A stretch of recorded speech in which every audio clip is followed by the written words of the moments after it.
Bonjour à tous, j'espère que vous allez bien, j'espère que vous allez tous très bien. Moi, je vais super bien. Déjà, avant de continuer la vidéo, je te prie de me dire en commentaire comment tu trouves la lettre de motivation. Est-ce que c'est quelque chose qui est trop difficile à écrire? Est-ce que c'est trop naze? Est-ce que tu te dis qu'on ne la lit jamais de toute façon?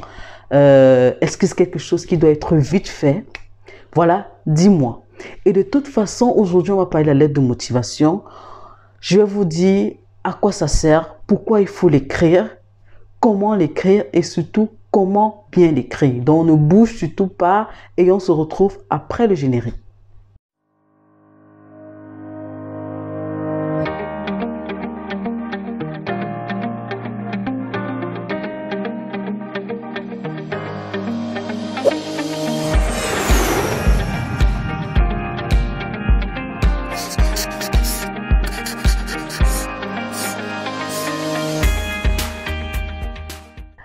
Voilà, je suis Lydie Camo, médecin et promotrice de Passétudes. Passétudes, là, qui est cette plateforme française qui accompagne les étudiants qui veulent venir continuer les études en France.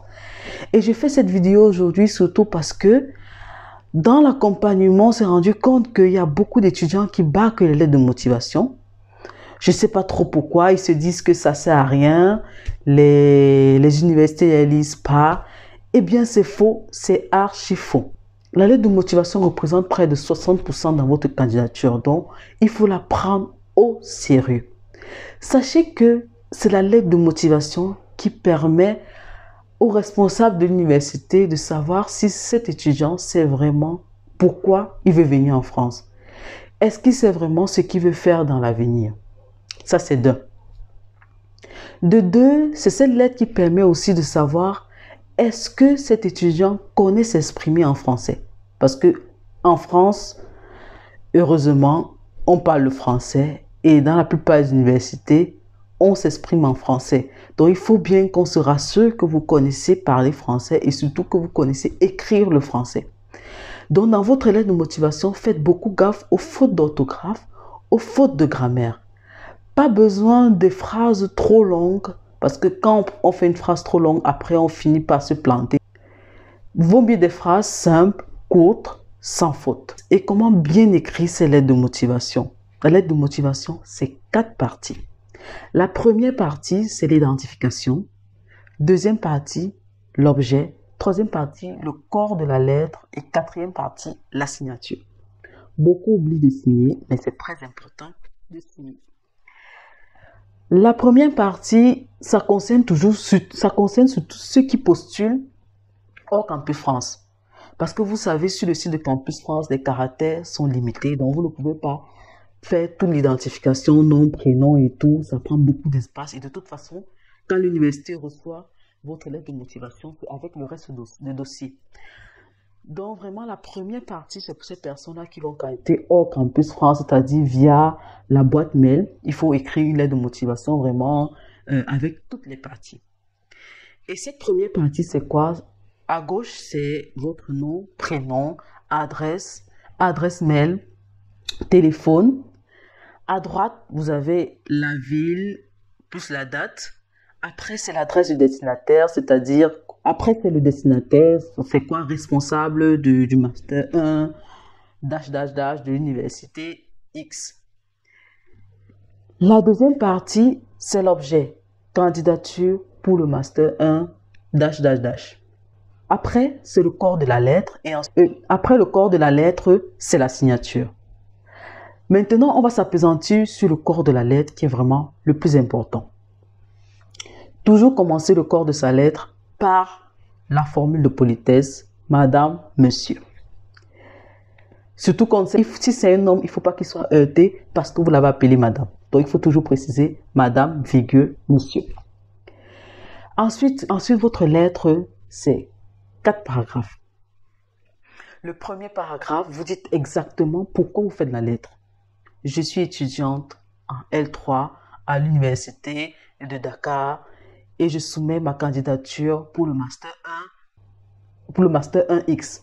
Vous dites exactement ce pourquoi vous faites cette lettre. Donc, quand on lit la lettre, dès le premier paragraphe, on doit connaître pourquoi vous faites la lettre. En deuxième paragraphe, c'est là que vous étayez votre projet professionnel. Cette formation me permettra de travailler en tant qu'épidémiologiste dans les centres de recherche en maladies chroniques, par exemple. Il faut surtout bien préciser, parce qu'il y a des gens qui écrivent, je candidate pour cette formation parce que je veux devenir médecin, parce que je veux devenir ingénieur. Non, c'est trop vague. Toujours bien préciser ce dans quoi je veux faire exactement dans l'avenir. Si c'est pour être épidémiologiste, je dis bien, je veux travailler dans les centres de recherche des maladies chroniques. Je veux continuer mes recherches, surtout pour les médecins là qui ont fait des tests. Ils peuvent dire, j'ai eu à faire une thèse dans tel domaine et je veux poursuivre les recherches dans ce domaine-là. Après avoir établi votre projet professionnel, la troisième partie, c'est vous donner vos compétences, vos compétences ou expériences pour ceux qui ont eu l'expérience, qui ont travaillé. Vous donnez également vos qualités. Par exemple, pour celui qui n'a pas d'expérience, il était pétant L3, il va dire « J'ai suivi des cours en mathématiques, en statistiques, en épidémiologie. » Les matières que vous allez préciser, c'est parce que vous avez regardé sur le site et qu'on a dit sur le site pour cette formation, il faut des prérequis en statistiques, en mathématiques. Donc, c'est cette formation-là que vous allez ressortir dans la lettre.